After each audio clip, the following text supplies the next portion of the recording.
Hello students, good evening all of you. So next part of death penalty chapter I am going to start your second page explanation, page number 31. So in your page number 31, first paragraph you can see the innkeeper informed them the Sultanate is prosperous and people are rich. However, the Sultan follows the advice of the Wazir in all matters and sometimes involves himself in unjust actions. So the innkeeper informed them, इसका मतलब हुआ कि जो उस सराय का रखवाला था उसने इन्फॉर्म किया उनको. किसको इन्फॉर्म किया?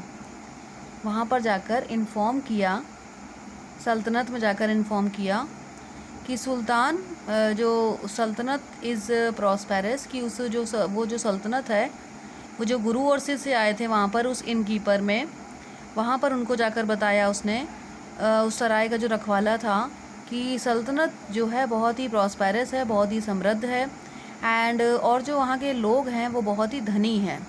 हाउएवर, हालांकि जो सुल्तान है वो फॉलो करता है एडवाइस ऑफ द वजीर ऑल द मैटर्स, सारे मामलों में. अगर उसके पास कोई भी मामला जाता है या कोई भी केस आता है उसके पास, तो वो क्या करता है, सारे मामलों में अपने वजीर की सलाह लेता है और उन्हीं को फॉलो करता है.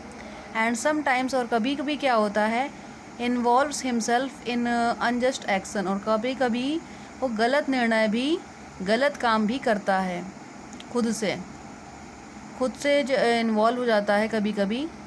और जब वो वजीर इन्वॉल्व होते हैं तो कभी कभी वो गलत एक्शन, गलत काम भी कर जाते हैं.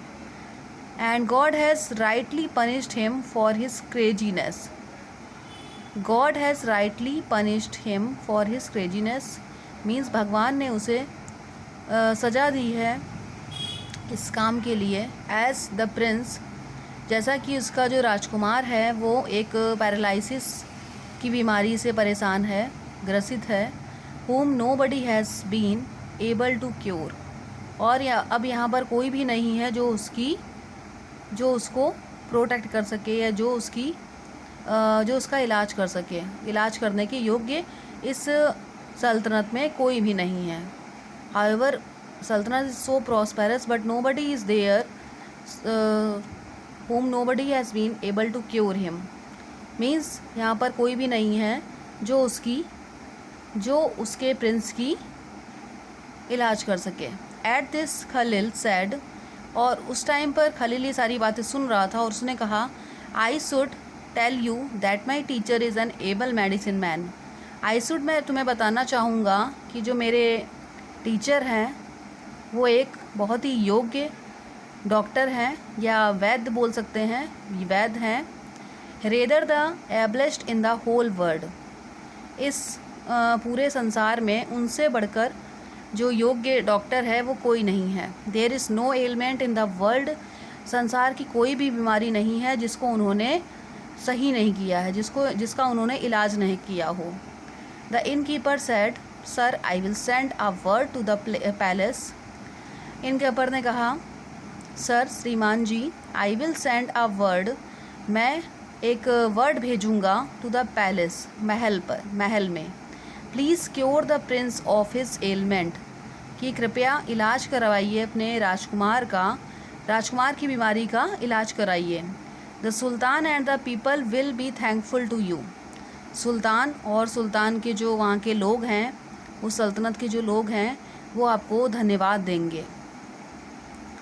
The medicine man said, medicine man मतलब जो डॉक्टर था, मीन्स जो वैद्य था, उसने कहा, you see I have to reach my destination as quickly as possible.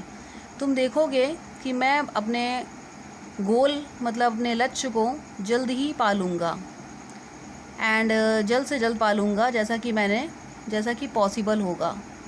I lack so much of time, मेरे पास समय की बहुत कमी है. As it reading the prince would take, it ought to be at least a couple of weeks. जैसा कि मैं इलाज कर रहा हूँ राजकुमार को मतलब देखूँगा, it ought to be at least a couple of weeks, तो इसमें बहुत ज़्यादा टाइम लगेगा और हो सकता है कि 2 महीनों से ज़्यादा टाइम लग जाए.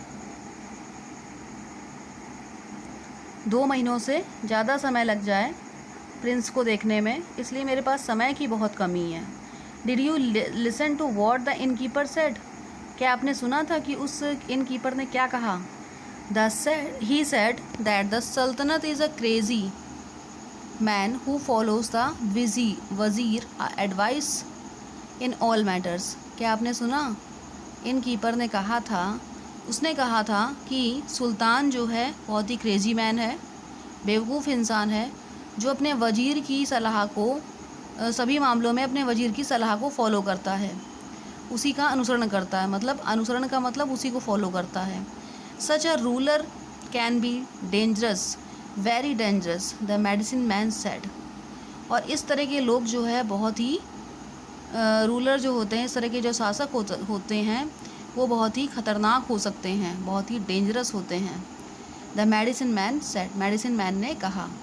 Are noble profession does not allow abandoning an ill person. और जो हमारा ये प्रोफेशन है, हमारा जो ये व्यवसाय है, वो हमें आज्ञा नहीं देता है यहाँ पर लोगों की, इल पर्सन मतलब जो बीमार लोग हैं उनको छोड़ने की, मतलब उनको त्याग करने की। हमारा प्रोफेशन, हमारा मतलब डॉक्टर का पेशा है, डॉक्टर हैं हम लोग, और अगर कोई बीमार इंसान है तो हम हमें उसका इलाज करना चाहिए।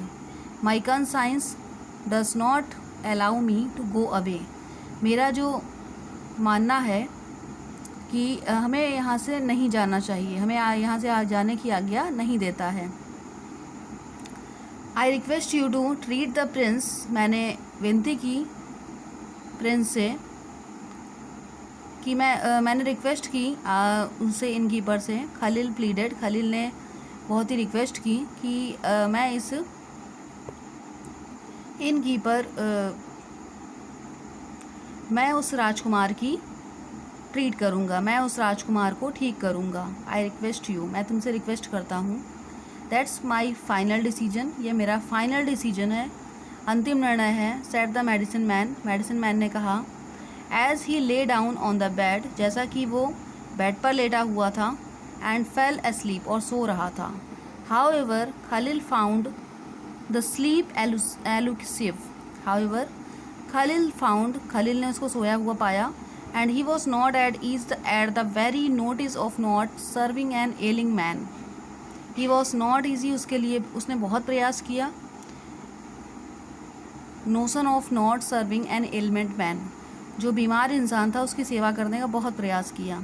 ही रिस्पेक्टेड हिज टीचर, वो अपने टीचर का रिस्पेक्ट करता था बहुत ज़्यादा। And dared not disobeying his command, और उसकी जो कमांड है, उसकी जो आज्ञा है, उसको मना नहीं कर सकता था। अपने टीचर को वो मना करने का साहस उसके अंदर नहीं था। फाइनली, अंत में, ही डिसाइडेड, उसने निश्चय किया कि ही शुड स्टे बैक, कि वो वहीं पर रहेगा। एंड ट्रीट द प्रिंस, और राजकुमार का इलाज करेगा। इन द मॉर्निंग, सुबह, Khalil stated his mind to his teacher. Khalil ने अपने टीचर से बोला, sir I beg your pardon, मुझे क्षमा करिएगा। ही सेड, उसने कहा, but I can't stand the idea of moving away without having cured the prince. लेकिन मैं यहाँ से नहीं जा सकता हूँ, मेरे मन में एक विचार है कि मैं राजकुमार को ठीक करके ही यहाँ से जाऊँगा। Please bless me that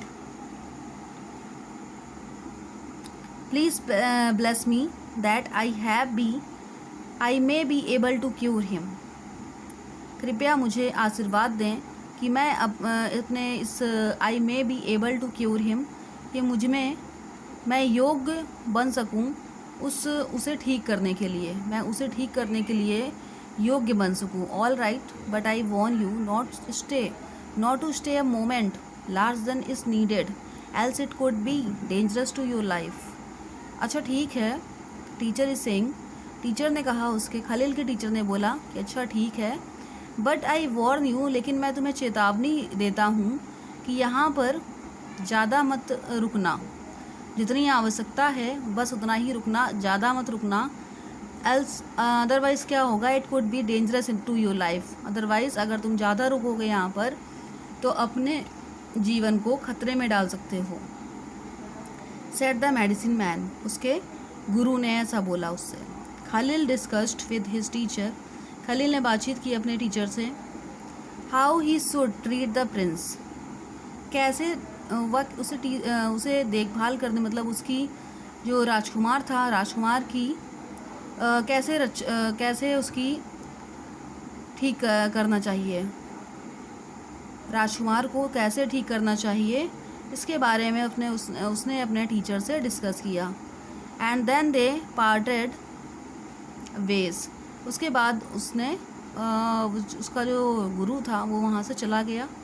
the innkeeper let Khalil to the royal court, जो उस सराय का मालिक था वो खलील को कहाँ ले गया, एक रॉयल कोर्ट में, जहाँ पर सुल्तान और उसका प्रिंस रहता था। कोर्ट मीन्स दरबार एंड रॉयल मीन्स शाही, शाही दरबार में ले गया। Where he was immediately admitted into the sultan's audience, जहाँ पर वो तुरंत एडमिट हो गया, तुरंत गया वहाँ पर सुल्तान्स के, जहाँ पर सुल्तान का दरबार लगा हुआ था, तुरंत वहाँ पर पहुँचा। The dejected Sultan was hopeless, जो निराश सुल्तान था वो बिल्कुल आशा विहीन हो सका, उसके अंदर कोई भी आशा नहीं बची थी। He allowed Khalil to treat the prince, उसने खलील को आज्ञा दी कि राजकुमार का इलाज करो। So it's a story, second 31 page number story is finished. In next part I will explain third number page.